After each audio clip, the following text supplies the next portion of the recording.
Well, good evening, ladies and gentlemen. We'll go ahead and get started. Thank you for being here. I've handed out a map that gives you a little bit of detail about some places we'll be talking about tonight. We're going to start 2 Samuel, but we'll also be kind of looking at a few things in 1 Chronicles. Some of them overlap.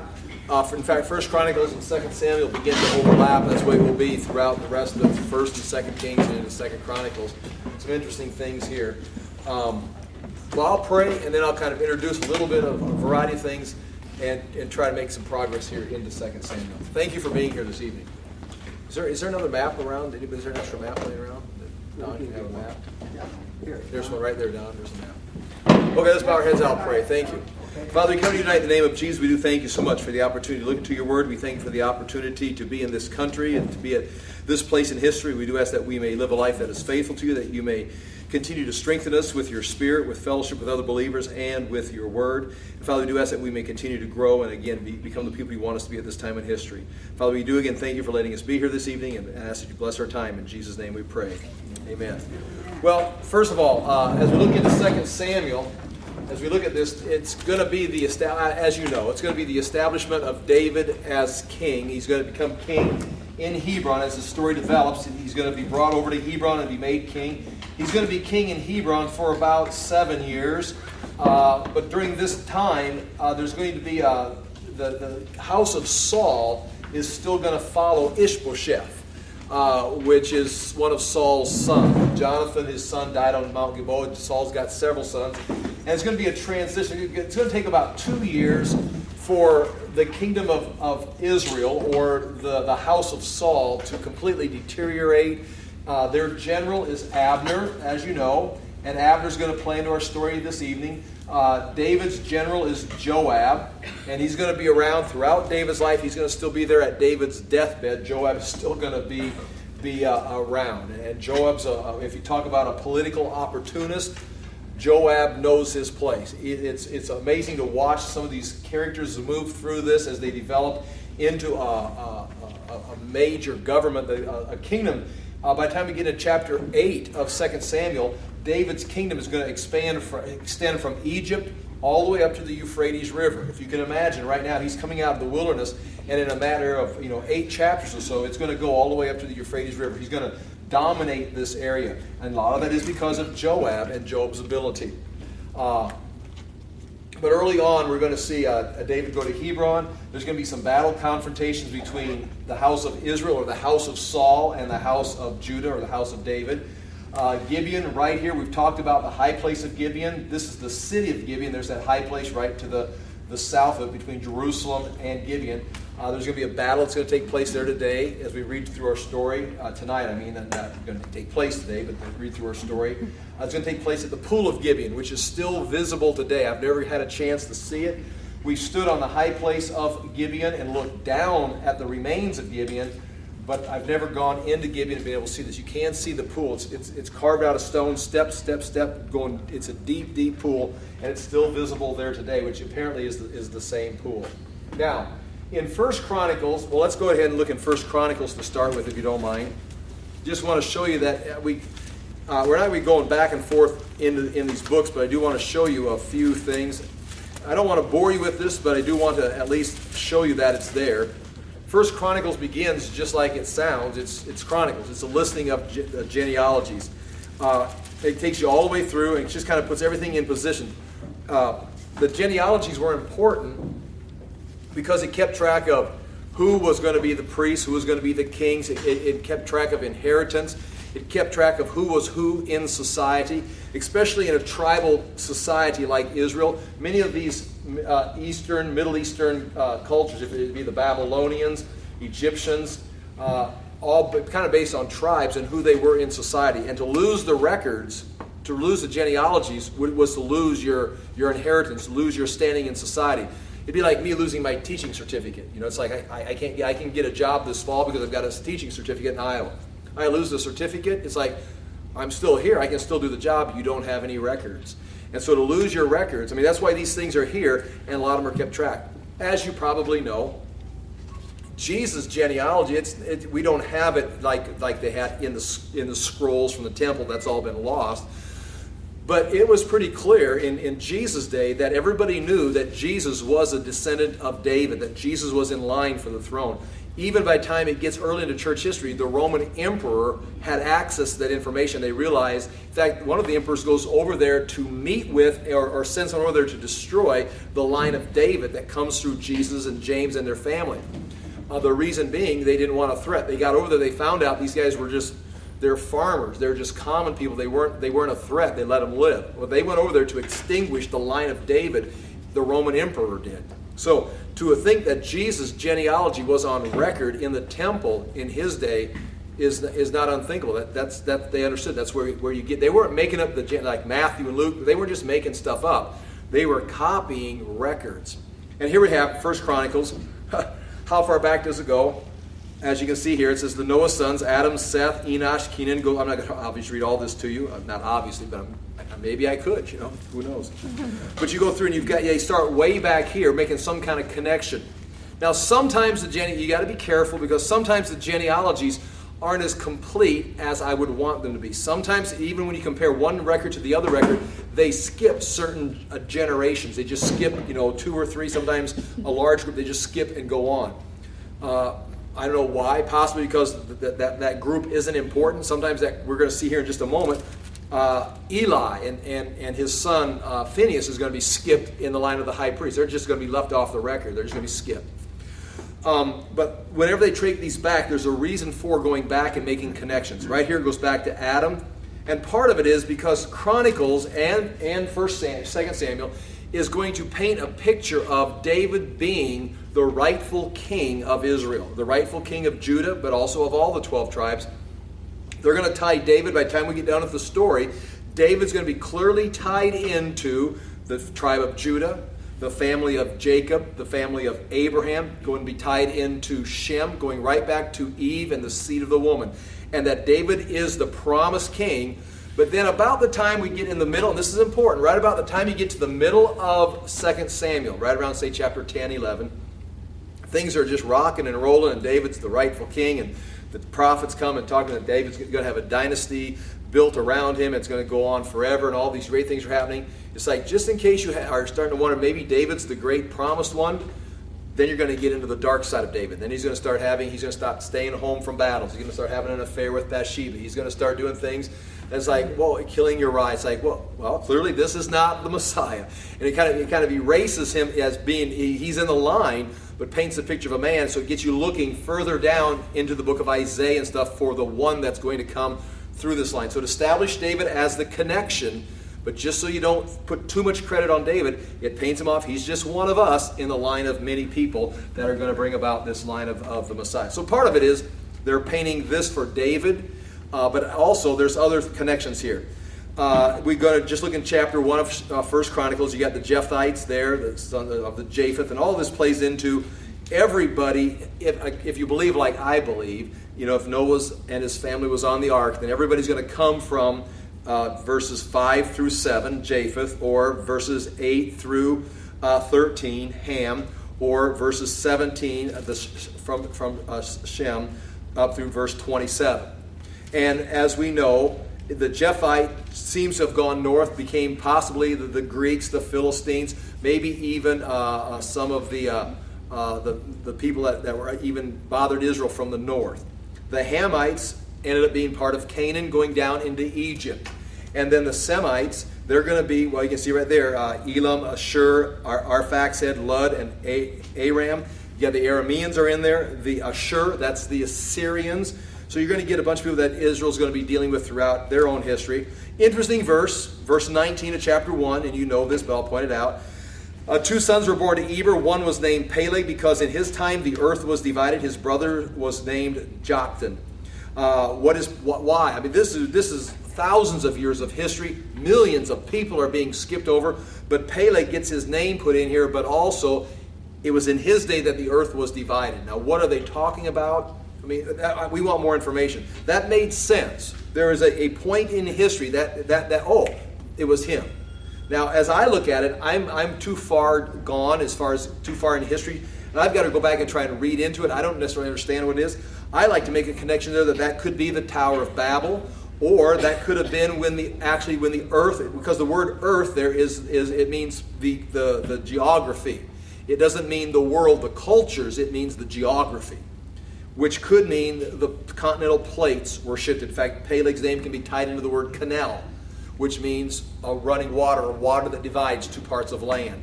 And so now you've got an event taking place that maybe came after Babel, the actual moving of the continental plates, and now you're into something that's now you've got to get some scientific background. The Bible isn't real specific. But my whole point for even mentioning that is something happened in Peleg's day that is worth putting in this genealogy to be remembered. It was in his day that the earth was divided. Now maybe that's just the Tower of Babel when everyone was scattered. But I think it's talking about a different event than the Tower of Babel. So they followed the Tower of Babel. But nonetheless, that's Peleg. We go into verse 28. Now you got the family of Abraham, Isaac, and Ishmael, and all the descendants of Hagar coming all the way through Keturah in verse 32. Edom's in here. Then you come over to chapter 2, Israel's sons. Yeah, again, notice back in chapter 1, verse 43.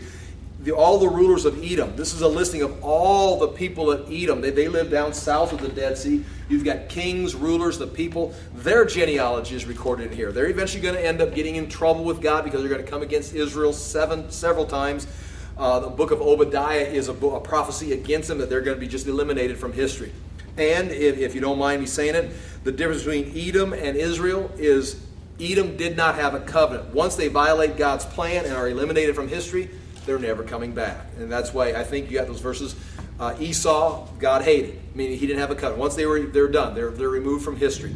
Where Israel, God loved, doesn't mean he had emotional feelings. It means he had a covenant with him. Edom did not have a covenant. You violate this place in history, you're going to be removed and you'll never come back. I have no covenant with you. I have no connection. I have no guarantee that I'm going to have to oblige myself as far as taking care of you. Israel was loved. I will discipline them. I'll send them into captivity. I'll disperse them with the Assyrians. The Romans, maybe even, if you want to go this far, the Romans will be disperse them, but I will always bring them back. And that's the difference between Israel and the other nations. And thus in chapter 2, Israel's sons, these are the sons of Israel. You got the 12 sons. This goes into a great detail right here. Just a variety of names here. I'm trying to look at something interesting. You can want to look in verse 13 of chapter 2. Jesse was the father of Eliab. And now you got David's family. And this is, again, that well-established family in Bethlehem. That when David, the young son, a young boy, was anointed king, this whole family had to go into hiding. They had to, because now they're now public enemy number one. They're a threat to the throne. And Eliab, who was in the army, and same with Abinadab, was in the military with Saul. Shimei, the fourth was Nathaniel, the fifth Radiah, sixth Azam, and the seventh David. Now this is important for our story. I do want to point this out. Verse 16, their sisters were Zariah and Abigail, and Zariah is the one you want to remember. David, a couple of times, even if we get into our story, if I get going tonight, he's going to get mad at the sons of Zariah. What do you sons of Zariah have to do with me? In other words, the sons of Zariah were a little aggressive for David. David was trying to follow God. The sons of Zariah were very political, very military. They were some of David's mighty men, but they weren't necessarily men of faith. And sometimes they pushed David to the brink of, I'm not going to go there because that's against God's plan. I'm done with you sons of Zariah. And one of the sons of Zariah is David's general, Joab. You can see right there, the sons of Zariah. Zariah's three sons were Abishai, Joab, and Ashiel. Abigail was the mother of Amasa, and he's going to show up later too. Don't forget the name Amasa. Amasa's going to show up. Oh, I don't want to rush too far in front of the story here, but just so you know, Amasa, remember David's going to have a son named Absalom. And Absalom's going to lead a revolt against David, and David's going to have to flee across the Jordan. Well, it ends up that Joab gets out of favor with David, and David, on his way back, tells Amasa, right here, this guy, tells Amasa, you're my new general. I'm tired of Joab. I've had enough of these sons of Zariah. This even as David's an old man, he's got sons trying to overthrow him. He's still having trouble with the sons of Zariah. Well, anyway, Amasa is named general, and he goes off, and he's not quite as aggressive, not quite as politically astute as Joab, and before he knows it, guess what? He's dead. Joab kills him. If you got in Joab's way, just plan on it. You're going to die by morning. I mean, just either get on his side or get out of his way, but do not even let him think you're a threat or in his way. He will eliminate you. Why doesn't he eliminate David? I think Joab wants to be the general. Joab knows how to control. What's easier to control, the political climate as the king or the political climate as the general? Probably depending on your personality. I think Joab felt he was in complete control, running everything like a puppeteer as long as he was the general. And that's why David so many times is going to get frustrated with Joab, because you're manipulating me. It's like, exactly, I'm the general. And so Joab is going to end up killing this guy named Amasa, because David's going to appoint, you're general. That doesn't mean anything, because Joab's just going to kill you now. Well, so don't forget the sons of Zeruiah. And there's, besides Joab, there's Abishai and Ashiel. Abishai is going to be one of David's leaders of the mighty men. He's going to be one of the 3 of the best of the mighty men. David's going to have this inner circle of his bodyguards, as far as his best 30 fighters. Abishai is the leader of them. And then Ashiel, a sad story about Ashiel. He's going to try and live up to his brother's names. Again, if we go into the story tonight, he's going to die here at this battle of Gibeon right away. He's probably the younger brother, and he's going to try to take on, just going to go for broke. He's going to try and kill Abner at this battle of Gibeon. The battle's almost over. The Israel's being scattered, and Ashiel is going to have his eye on Abner, and he's chasing. He's fleet-footed like a gazelle, it says, and he's chasing Abner. And Abner's an older guy, and he's running, but he's battle experienced. He looks over his shoulder and says, "Is that you, Ashiel, chasing me?" And he said, "I'm going to kill you," or whatever. "I'm going to get you." He says, "Back off. Go find somebody else to fight. Don't fight me." He said, "I'll kill you. And then how will I talk to your brother Joab?" These guys, again, they were in some kind of, because they're generals from 2 nations, I wouldn't be able to face your brother. But Ashiel's going to continue to pursue Abner, chase him down. And Abner's just almost like just going to turn around, shake his head, and kill him with the butt end of his spear. He's not going to use his sword or his knife or his gun or fight him hand-to-hand. He's going to turn around with the end of his spear, just stick it through him. And it's like, didn't want to do this, Ashiel. So he's going to end up being killed by another general. Now, what do you think is going to happen to Abner? He just killed Joab's brother. I mean, you go ahead and finish the story. Okay, we won't rush ahead. Anyway, go on here. We got Caleb's, descendants of Caleb. Going on much. Chapter 3. The sons of David. These are the sons of David born to him in Hebron. David's going to live here for about 7 years in Hebron as king. Then he's going to move, and the rest of his time is going to be in Jerusalem. Before he goes up and takes Jerusalem, or moves to Jerusalem, again, it's a brilliant move. You're going to see David doing a lot of very wise things, brilliant things. You got to give David some credit. I mean, David's brilliant himself. David's a man after God's own heart. He knows faith. He knows how to walk in God's ways. But he's also got Joab, who's going to give him some good advice. There's going to be a couple times David doesn't listen to Joab's advice, and it's going to bring disaster on the country. Like when David wants to count the fighting men, at the end of David's life, David wants to count all the fighting men. Guess who tells him no? Joab says, don't do this thing. It's against the law of Moses. You don't want to bring the wrath of God on us. And David goes ahead and does it. Fate brings wrath. Also, you got to remember, David married Nabal's wife, Abigail, who was a very wise woman. And David's probably getting information. It doesn't take you too hard to imagine a wife having influence on a husband. And so he's got a couple of women that are around him that are very wise. And you don't want to give Bathsheba too much credit, but eventually she's going to get in the picture here. And she's going to be a brilliant woman. So he's got Bathsheba, he's got Abigail, he's got Joab. He's going to be able to surround himself with some very intelligent people. And so David's going to make some great decisions. Well, right here in Hebron, these were the sons of David, born to him in Hebron. The first was Amnon, the son of Ahinoam of Jezreel. Now, as we read through these women, these wives, we're going to know where some of them come from. We're going to not know where some of them come from. But some of them, let's read on. Ahinoam of Jezreel. So she's going to be up from northern Israel. Likely it's a political move, marrying someone from the northern country. Second, Daniel, the son of Abigail of Carmel. Now, who's Abigail of Carmel? That's Nabal, who's the fool. That's Nabal's wife, and they're from Carmel. And she's a very brilliant woman. The third, Absalom. Now, this is important. The son of Maacah, the daughter of Talmi, the king of Gersher. Now, Gersher is right here. There's a kingdom up here. He was the king. Even when Absalom becomes, after he kills Amnon, he's going to kill the older brother there. When he kills him, he's going to flee up here to Grandpa Talmi. And this is a kingdom. Somehow, David is going to rule this area, but there's going to be kingdoms within here that are going to become part of his kingdom, his empire. They're going to have treaties with him. Now, this right here, just so you know, and many of us were here, this is Bethsaida. In New Testament, Bethsaida, that's where Peter was from. Peter is from this city.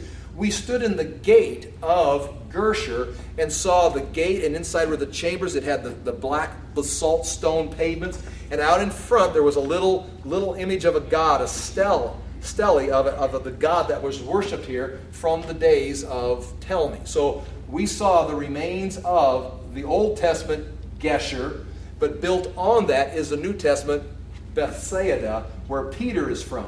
Okay?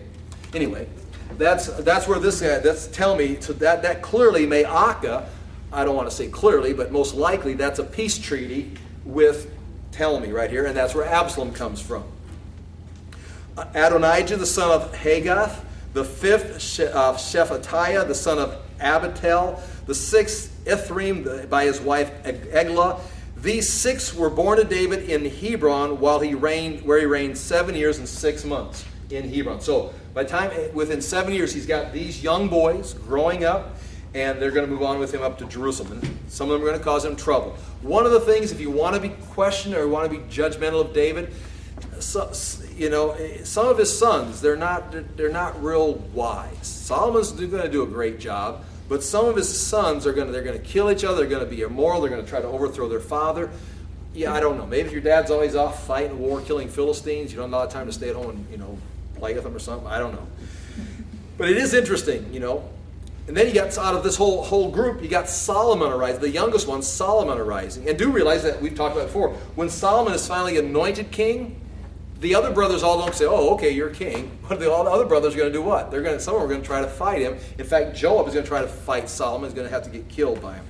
David reigned in Jerusalem 33 years, and these are the children born to him there. Now, I'm not going to read through all of these because I'm going to be boring you. But you got the names of all of them. But you do notice number 10, or the one there in verse, what is the verse? It's verse 6 yet? Verse 5, 6. It's Solomon. Just see Solomon right there. These four were by Bathsheba. So you've got 4 sons born to Bathsheba and others. And her father's going to play into the picture here eventually. And Tamar was their sister. Okay, kings of Judah. Now you got all the kings of Judah. Between verse 10 and verse 16, these are the kings, and we are eventually going to read through them. We're going to read through 1 Kings, 2 Kings. These are from Solomon all the way to Zedekiah, which is the end of the line when Zedekiah gets his eyes, watches Nebuchadnezzar kill his sons up in Riblah, which is north up here, and then has his eyes gouged out and is taken captive to Babylon. That's how Zedekiah ends. That's how David's line ends right there. But if you go back before Zedekiah, you've got Jehoiachin. He was the third son of Josiah to be the king after you've got Jehoiakim, Josiah. After Josiah, you've got, Selim right there, Jehoiakim, and then Jehoiachin. Jehoiachin is 18 years old when Nebuchadnezzar takes him.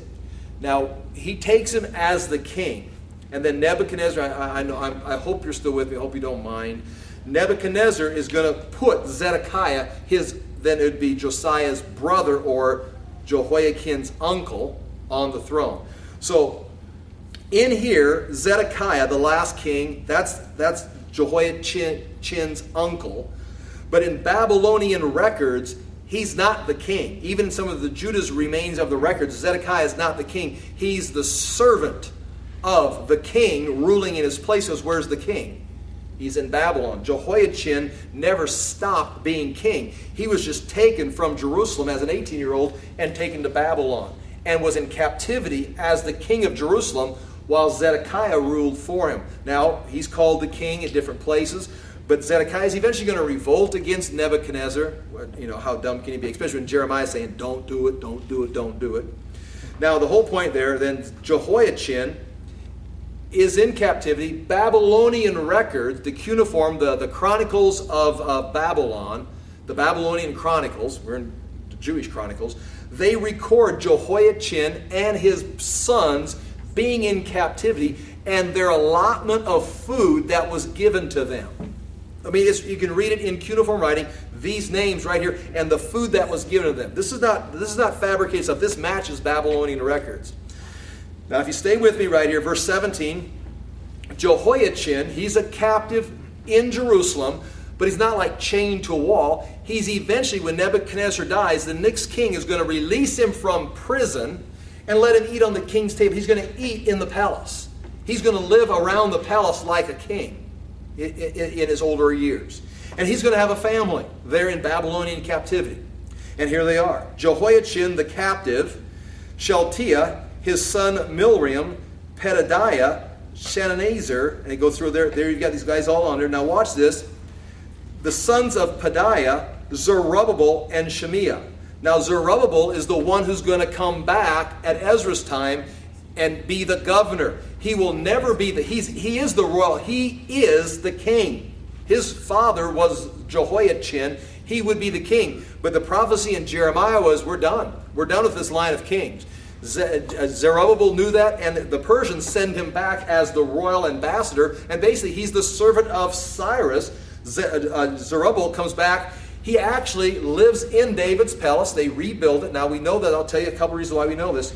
First of all, where it says Pedaiah, a seal has been found with one of the Proto-Ionic capitals on it. Here's the pillar of the capital. Then it's kind of got those ram horns on it like this. You understand? That's the Proto-Ionic capital. And this is the seal. It's got that sign of royalty for Judah. It has been found. I just saw a picture in the book yesterday. And it says, Pedaiah, son of the king. It says Pedaiah, son of the king, and it was found in Jerusalem. So it's got the royal symbol. It says Pedaiah on it, which is the name of Jehoiachin's son. Jehoiachin was the king. Pedaiah was the son, and they found this seal. And Pedaiah is going to have a son named Zerubbabel who's going to come back and occupy David's palace. Okay, are you still with me? That's where he's going to rule the remains and rebuild Jerusalem. Eventually in 516, they're going to finish the temple. They're going to start in 536, take them 20 years. That's where Haggai and Zechariah, all the prophets come on and chew the people out. Come on, let's get this done. Finally, 516, they get it done. And when Eliat Mazar was doing excavation on David's palace, you know, where you can see the Jebusite wall and where they think it's a governmental building, and many of us we've walked through. There's pictures, you can go see it. They found another seal, a seal like this, except this one. I'm not going to draw it for you. I'm not going to. It comes from Persia. It's got Persia symbols on it, and it belongs to a woman. And there's a couple other indications that it. Well, look at this right here. The sons of Zerubbabel were Meshullam and Hananiah, and then Shelomith was their sister. It's pretty accepted that this seal. It's royalty. It's got Persia. It was made in Persia and brought back to Judah. It belongs to a woman who's living in David's palace around the time of the return. And is it Selma? It doesn't say her name on it, but it's like pretty clear this was the royal seal of Zerubbabel's daughter, and it was found in the palace. Anyway, is that not interesting? I think. There are also 5 others giving some names there. Okay, chapter 4, other clans of Judah, the descendants of Judah. It gives all the way through all the families of Judah. You can trace that through there. Again, this is an important tribe because it's the royal tribe. Verse 10, you got Jabez cried out to the God of Israel, "Oh, that you would bless me and enlarge my territory. Let your hand be with me and keep me from harm so that I will be free from pain." They make a great little book called The Prayer of Jabez, if you've ever read that. Simeon, chapter 5, Reuben, we're just marching through all of them. Gad, there's other things here. Half tribe of Manasseh. Chapter 6, Levi. And now we're going to get the priestly, the high priests.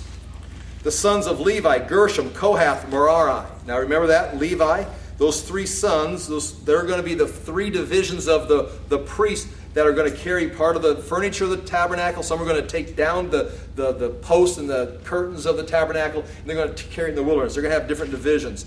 The children of Aram in verse 3, Aaron, Moses, and Miriam, the sons of Aaron. Now here you go, here's your high priest, Aaron. Nadab, Abihu, Eleazar, Ithamar. 2 of them, Nadab and Abihu, get killed because they burnt Walmart incense on the altar or something. Eleazar is going to be the priest, and his son Phineas in verse 4 is going to be the high priest. And you can follow this down, and I do want you to get down to right there in verse 7. A lot of these names are unfamiliar unless you spend a lot of time studying them. But verse 7, Marioth was the father of Amariah. Amariah, the father of Ahitub. Now, if you've been paying attention and you know Ahitub's popping up in our story, Amariah is not the father of Ahitub. There's two people missing right there, and the two people that are missing right here are, help me out, Eli and Phineas. They should be right there. They skip them. And Ahitub would be Phineas' son. And Ahitub, the father of Zadok. Zadok, the father of Ahimaaz. Ahimaaz, the father of Azariah. So all of these guys right here are going to pop up in our story. Actually, go from Eli is going to be the father of Hophni and Phinehas. Phinehas, the father of Ichabod and Ahitub. Anyway, Amaziah, okay, you see that right there? Zadok was the father of Amaziah. And excuse me, I'm saying that wrong. Ahimaaz. Ahimaaz is going to be a young boy during Absalom's revolt, and David's going to need a runner to run ahead and bring some news, and Joab to send messages, because they didn't have email. They send messages back and forth with runners, and Ahimaaz is going to be one of the runners that's going to run the report back and forth. Anyway, that's interesting. Maybe continues on. Those are all the priests coming all the way through there. Going over to verse 31, chapter 6, verse 31, you got all the temple musicians. This is another great, interesting story. As you look at verse 33, here are the men who served together with their sons. These are the temple musicians.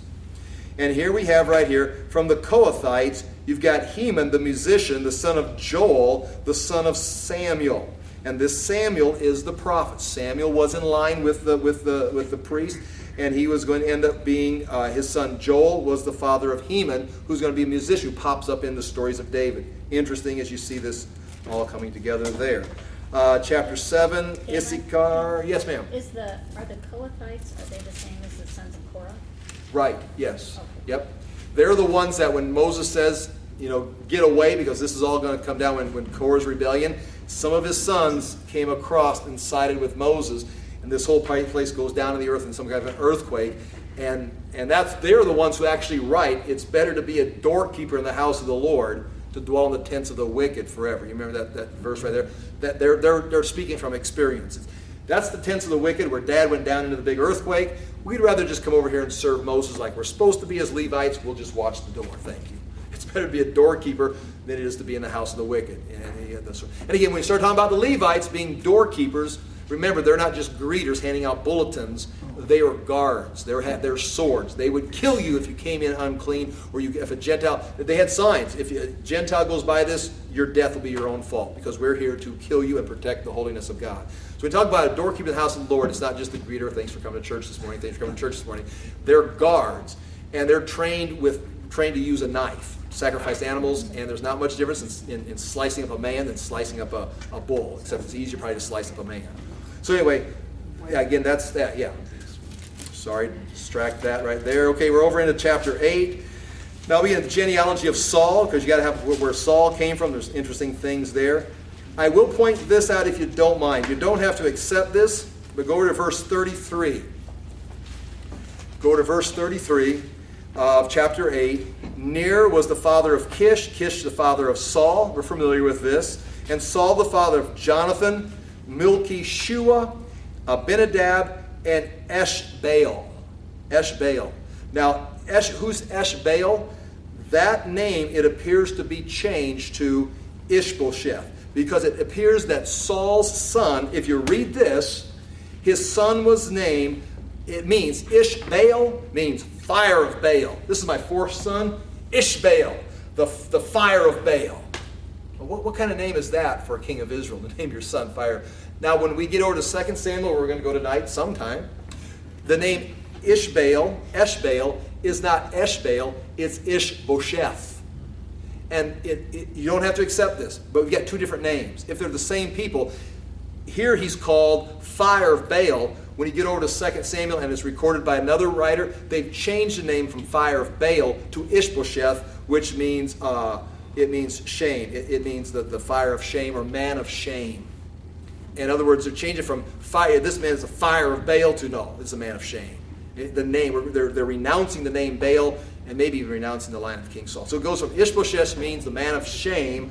This guy's name means fire of Baal. They may be the same person because it matches the listing, but his name got changed for some reason. I mean, not because they made a mistake, but because they stopped. Well, just like Gideon's name was changed to what? Gideon's name was changed to what?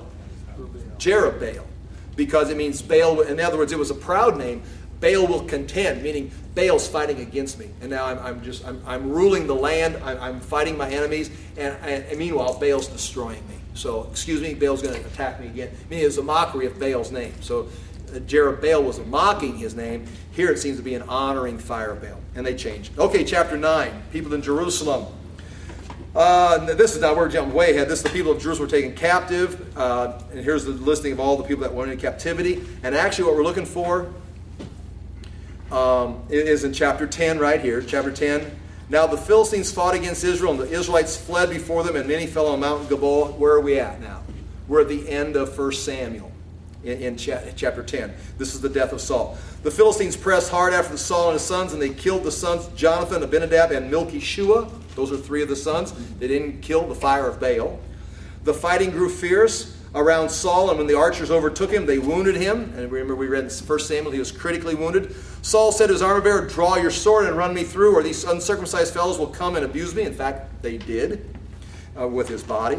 But his armor bearer was terrified and would not do it, so Saul took his own sword and fell on it. When the armor bearer saw that Saul was dead, now remember, the armor bearer here sees Saul is dead. That's going to be important when we get our next door story. He too fell on his sword and died. So Saul and his three sons died, and all the house of his house died together. All his house died together, and this part of the country is being overrun by the Philistines. They're fleeing. When the report from Jezreel, the valley of Jezreel, reaches down in towards Gibeah of Saul, down in Benjamin, they're gonna flee because they know they're being overrun. And that's when Mephibosheth, Jonathan's son, the little boy Mephibosheth, it says his nerd, you know the story, he's going to pick him up and start running. Everybody run for your lives. The Philistines come. They're running across from the Jordan, trying to get out of the country.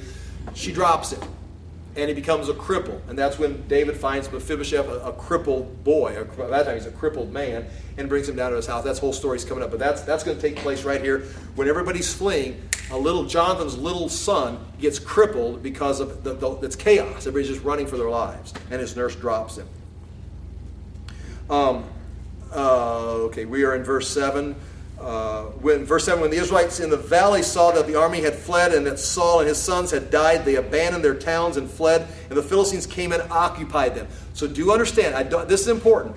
David is down here celebrating, the Ziklag victory, and they're sending gifts over to Hebron over here. He's greasing his wheels, like that's how we left off class last week, getting ready to take over the kingship. He knows it's time.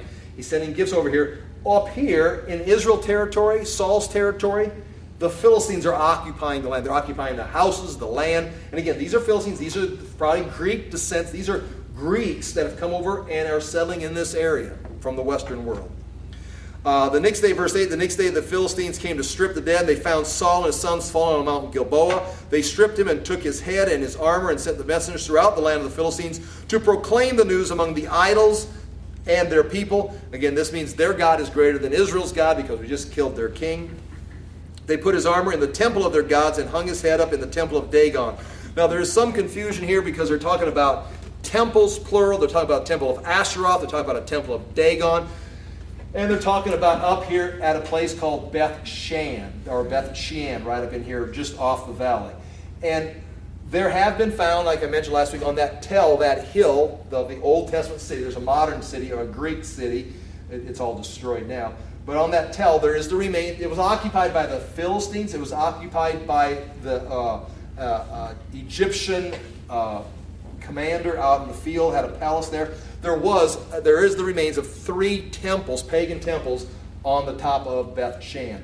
And so when it says they put his armor, put his head on the wall, and the temple of Dagon, and the temple of Asheroth, and the temples, it all can be taking place right there in Beth Shan, especially when the people of Jabesh Gilead at night come over and get it and take it back over here. I mean, it's pretty, they could have taken it down. If you need to get a Dagon temple, you can go down here and get a Dagon temple if you want to.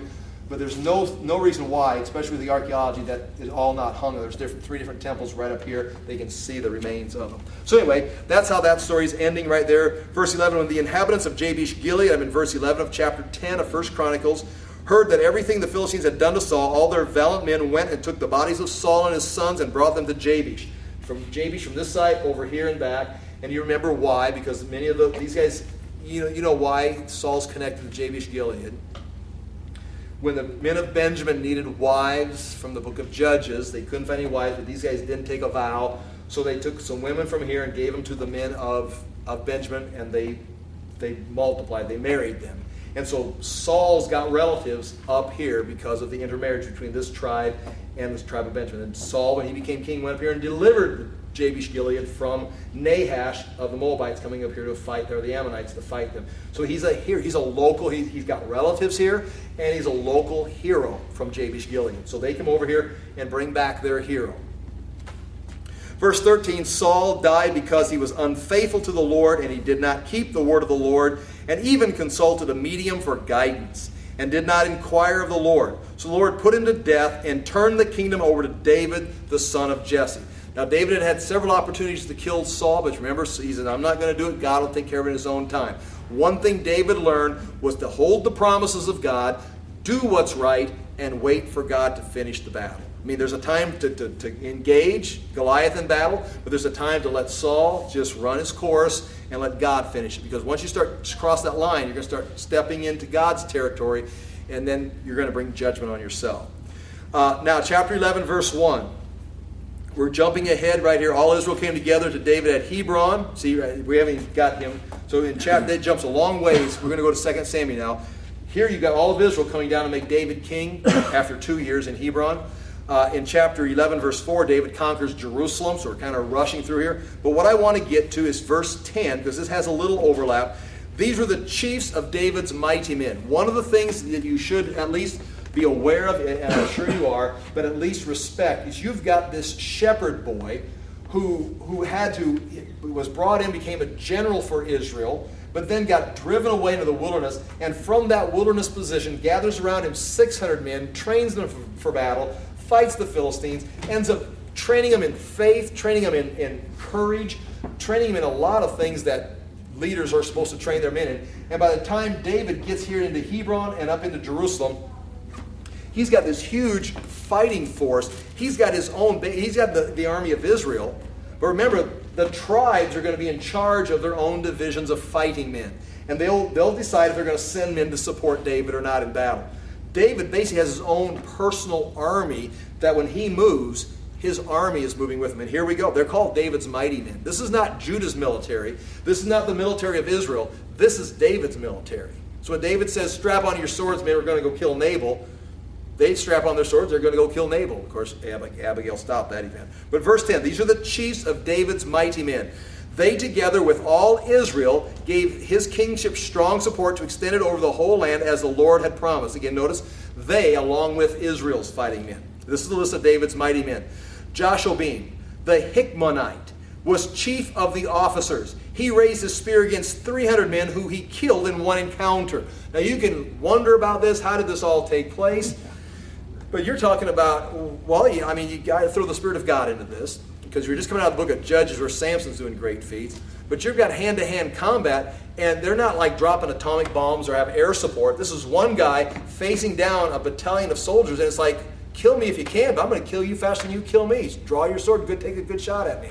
And again, it appears that he killed 300 men. He killed in one encounter. Now, I mean, that's a lot of work. I mean, I'm going to get tired just playing basketball one-on-one for 20 minutes, let alone killing 300 men. I mean, they're not going to just line up and cooperate, you know. Next to him was Eleazar, son of Dode, the Ahohite, can't say that, one of the three mighty men. He was with David at Pasdammim, and that would be with Goliath, and that for the same valley that Goliath was killed in, when the Philistines gathered there for a battle. At a place where there was a field full of barley, the troops fled from the Philistines, but they took their stand in the middle of the field. They defeated it and they defended it and struck the Philistines down, and the Lord brought about a great victory. Defending your crop was an important thing if you're going to survive the winter. 3 of the 30 chiefs came down to David to the rock at the cave of Adullam. So 3 of these men joined David while he was hiding at Adullam. They came down and says, hey, we're going to pledge our allegiance to you and side up with you. While a band of Philistines was encamped at the valley of Rephaim. Again, the same valley there near, that's the border of blood there between Israel and Valley of Elah. At that time, David was in the stronghold, and the Philistine garrison was at Bethlehem. David longed for water and says, oh, that someone would get me a drink of water from the well near the gate of Bethlehem. Now, if you remember, ever see pictures of Beersheba, there's a gate right out, a well right at the gate of Beersheba that the city's kind of built around. There's a well at that time right at the gate of Bethlehem that the city was built. People would go out there to get water. Just like outside Jerusalem was the Gihon Springs. And David said, man, I could sure use a drink of water from that. So these men, as you know the story probably, so the 3, just to show off, I guess, to honor their leader, whatever, they broke through the Philistines just to get a glass of water. I mean, just they fought to get to the restaurant. We just want to order a drink. Thank you. And then fought their way back to bring David a beverage, a cold beverage there. And they fought through the battle lines. And they carried it back to David. But he refused to drink it. Instead, he poured it out before the Lord. Of course, that's a very honorable thing to do, but I don't know, if I just risked my life getting you a drink, I'd really appreciate if you took a drink before you poured it on the ground. But David wanted to honor these men. God forbid, he said, again, I think he did the right thing, forbid that I should do this, he says, should I drink the blood of these men who went at the risk of their own lives? I mean, I'm drinking my pleasure, and these guys risked their lives just for my drink of water. Because they risked their lives to bring it back, David would not drink it. Such were the exploits of the 3 mighty men. And we just described what they had done. Defended a field, broke through and got water, killed 300 men in one encounter.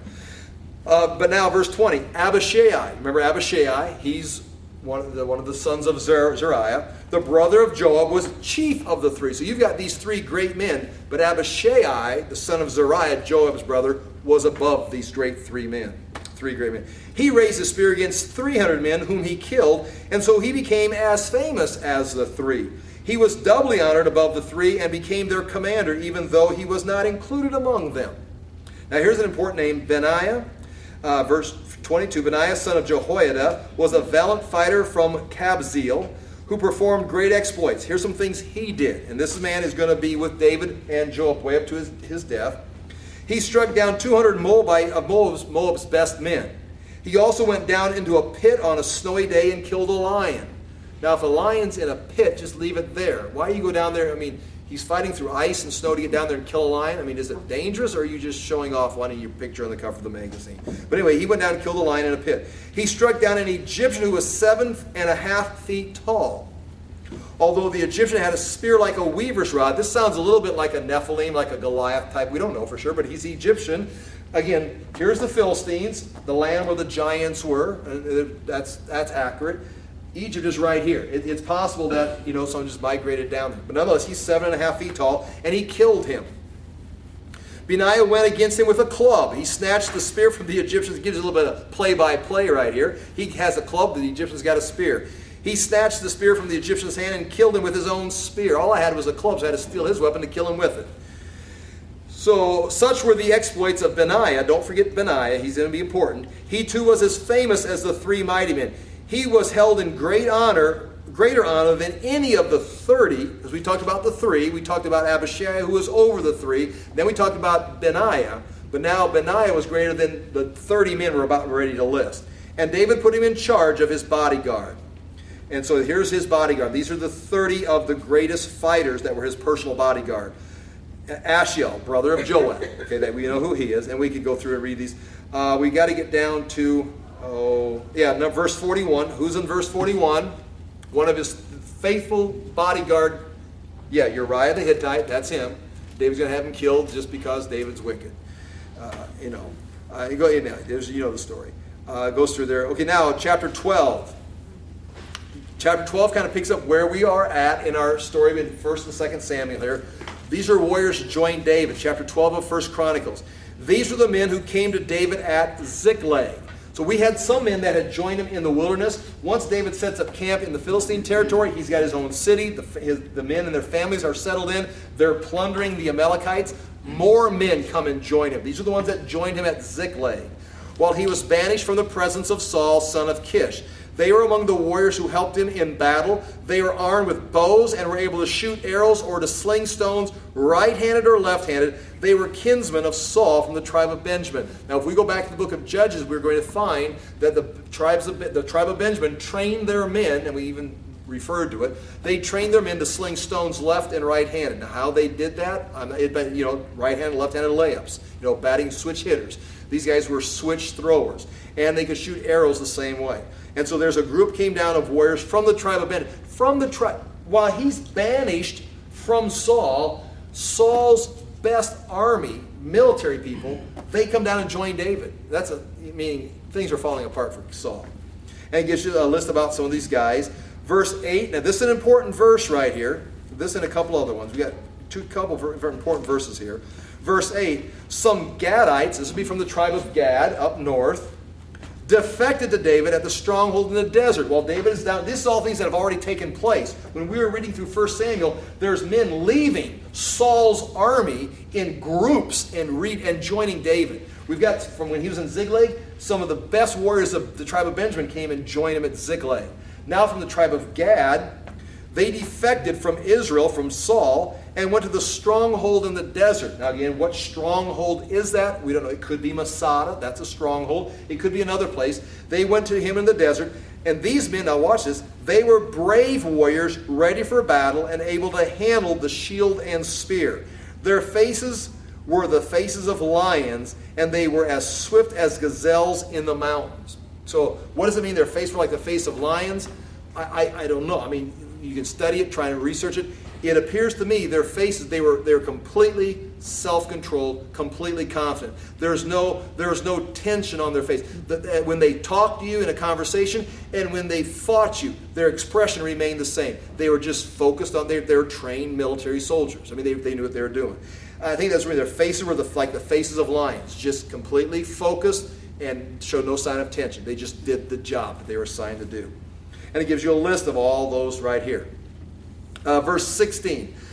Other Benjamites, again, this is Saul's tribe, and some men from Judah also came to David in the stronghold. David went out to meet them and said to them, if you have come to me in peace to help me, I am ready to have you unite with me. But if you have come to betray me to my enemy, in other words, if you're sent here by Saul to betray me, when my hands are free from violence, meaning I have done nothing wrong, may the God of our fathers see it and judge you. In other words, David greets these men with a curse.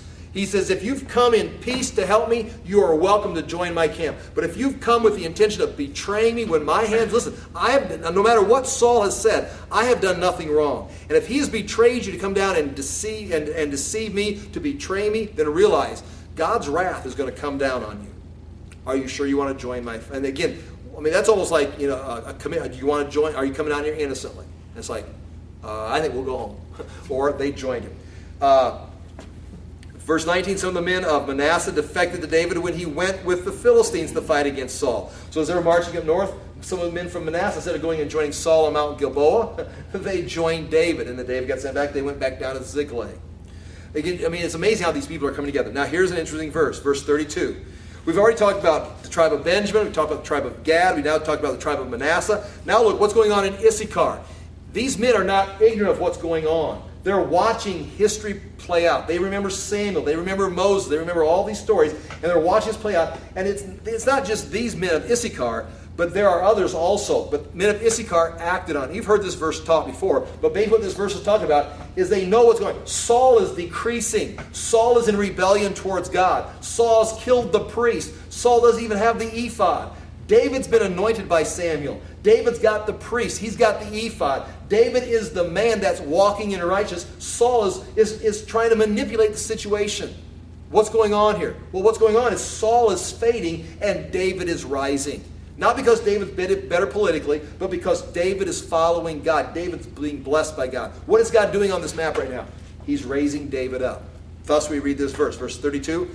Men of Issachar who understood the times and knew what Israel should do. That's all that means, is they were paying attention. They knew the word of God. They understood what was going on. Saul is betraying us. Saul is going the wrong way. He's being eliminated from history.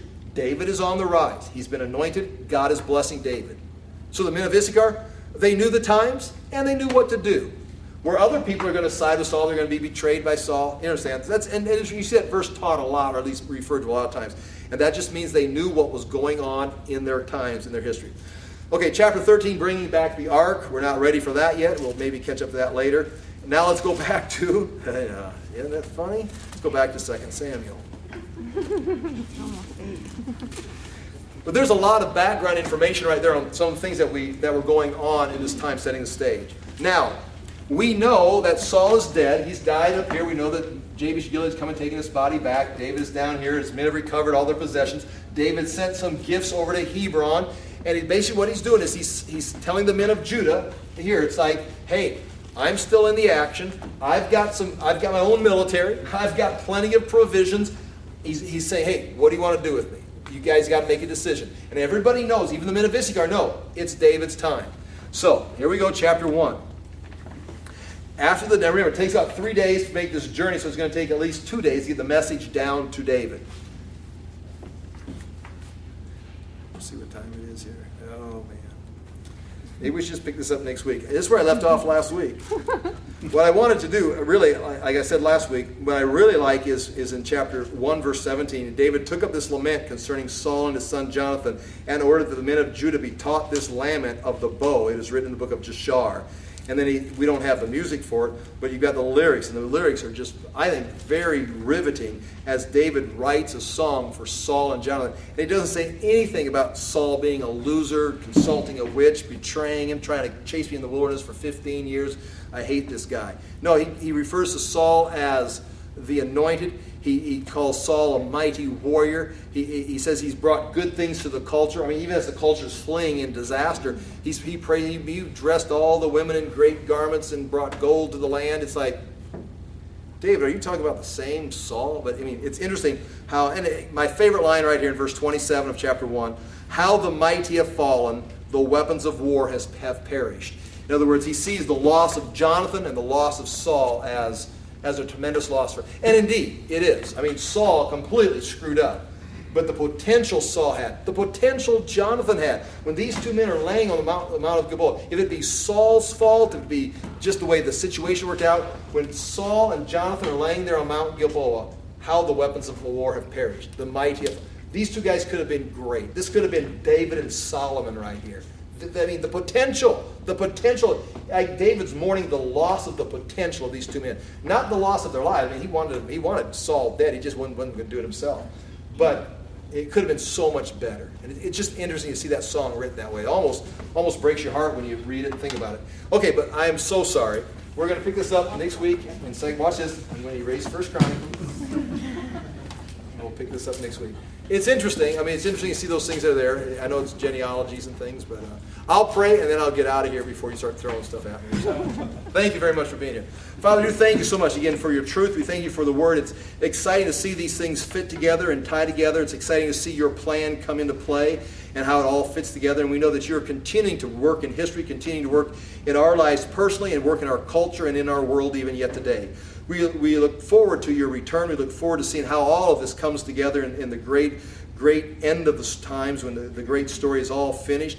And Father, we're honored to be part of the story and ask that we may participate and do our job at this time in history and where you've called and placed us. In Jesus' name we pray. Amen. Thank you for your time.